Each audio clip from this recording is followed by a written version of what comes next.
Hi everyone, this is Alyssa Kelly and I will be presenting on language and communication milestones from birth to 18 years. Why is this topic important? Well, the students we work with often have a hard time with language and communication, and we often ask ourselves, where do I begin? What do I teach and how? And what are my goals for instruction? Well, understanding the development of language is the key to success. The first milestones we're going to discuss occur between birth and 2 years. At 1 month, a child can discriminate between speech sound differences such as pa and ba. We also see development of interactional sequences, which, for example, a child smiles and the mother responds with a smile and or words of comfort. This eventually sets the table for conversation because of that give and take. Parents also get excited about cooing and babbling that starts to take place between birth and 2 years. This is exciting because the child is gaining control over their sound production apparatus. Between 6 and 12 months, the development of communicative intentions occurs. We start out with the perlocutionary stage, which a parent acts as if the child is communicating and interprets it. We then have the illocutionary stage, where the child learns to use gestures to get what they want. And then we have the locutionary stage, which is the last stage, which combines vocalizations and gestures. Between 1 and 2 years, we see the emergence of true words, the use of semantic rules. They can follow simple commands and understand simple questions. They can put two words together, such as bye-bye. They can point to pictures when named, and they can add bound morphemes. There's a lot that goes on between birth and 2 years. One of the video examples I have is of twin babies babbling. I also have two videos here that show a baby's first word compilation and babies saying bye-bye and blowing kisses, and so using those vocalizations mixed with gestures. Moving on from 3 to 6 years, we see milestones such as their vocabulary expanding, the development of pragmatic functions such as asking for clarification in terms of what, why, so on and so forth. They stay on topic in conversations. They make up topics themselves. They start understanding indirect requests. They use politeness rules. They also start using adult grammar, letter and number recognition, pronunciation, and production. The emergence of complex sentences forms, and there's an elaboration and refinement of structures. The first video I chose is of 3-year-old Mateo, and this video shows him arguing with his mom about cupcakes. And it's a hilarious video, number one. But number two, it really shows all the pragmatic functions and how he starts to use adult grammar. And the second video is about a 4-year-old that spells and writes his name. So we see how that starts to progress. It's very early learning to write, but he's very proud of himself and he does a good job.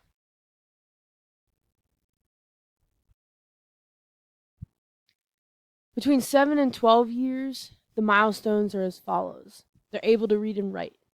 They use complex compound sentences. There's an increased development of pragmatic skills. They continue to expand vocabulary. They begin to understand humor.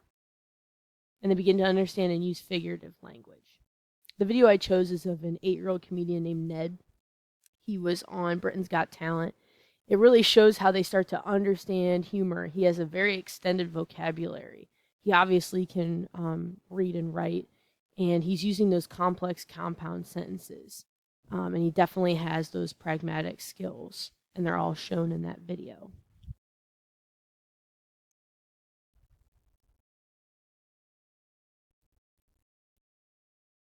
I also have a video of a 7-year-old reading to a preschool class. This is awesome because it shows that they're mastering their reading skills and their pragmatic skills as well. Complex and compound sentences are understood in the video of the 12-year-old who is training to be a funeral director. It's kind of an odd video, but it's awesome because she's like a mini adult, and that's where we start to see at 12 where they're really starting to catch on and they're little mini adults.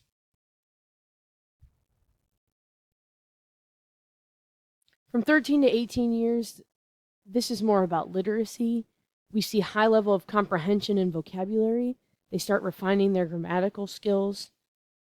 Expository discourse, where they use language to convey information, starts coming to fruition, and they develop new and expanded morphological and syntactic knowledge. This video is about an informative speech that this child does, and it's about Star Wars. But he's really interactive. He's giving a lot of information. You can see his extended vocabulary. The comprehension level is very high, and he's using expository discourse to convey information. Some interventions that I thought would be positive from birth to 18 years to use in my classroom. For the younger kids, 0 to 2, storybook reading. You want to give the kids very engaging literary experiences. So telling them awesome stories and reading to them constantly will really help develop their language. Sharing songs and rhymes are great. Imitation and modeling. Kids in this age group are picking up and they're observing and they're figuring out their bodies. So those things are great. Moving on to elementary, I thought social stories was a great intervention to work on social skills or mastering pragmatics or any other thing that the child just isn't getting. It puts themselves into the story. It mixes language and communication with literacy, and it's those two things working side by side, which I think are awesome. Shared reading. Shared reading can be anything from elementary school to high school. It's interactive reading experience that allows the teacher to model the skills of proficient readers. It's more than that, though. It builds vocabulary and grammar skills and creates opportunities for language interaction. It can be used for all ages. Social skills training. I have down a peer-mediated model because that is what I think it seems to be the most effective, and it's natural. The buddy systems can be used to increase social skills. For example, in a kindergarten class, each student is assigned a daily buddy. They are instructed to stay with, play with, and talk to their buddies. There is a reward system in place and charts that let them know if they are successful for that day. Students get that important playtime, all while generalizing their social skills. This intervention is unique because it not only benefits the student with a disability, but the typical student as well. It helps them take on a leadership role or the role of a follower, etc., but both show growth.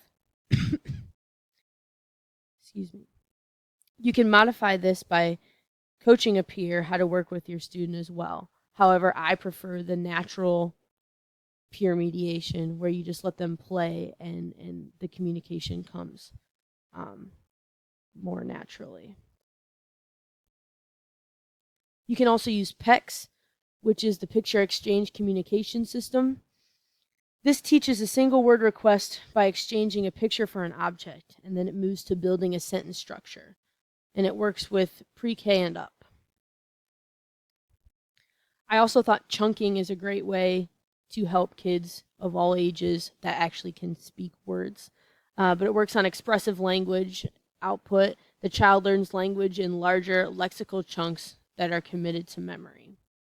Now, there are a bunch of other interventions out there that can help all ages, but I thought these were the ones that I could see myself using the most to help my kids with their language and communication development.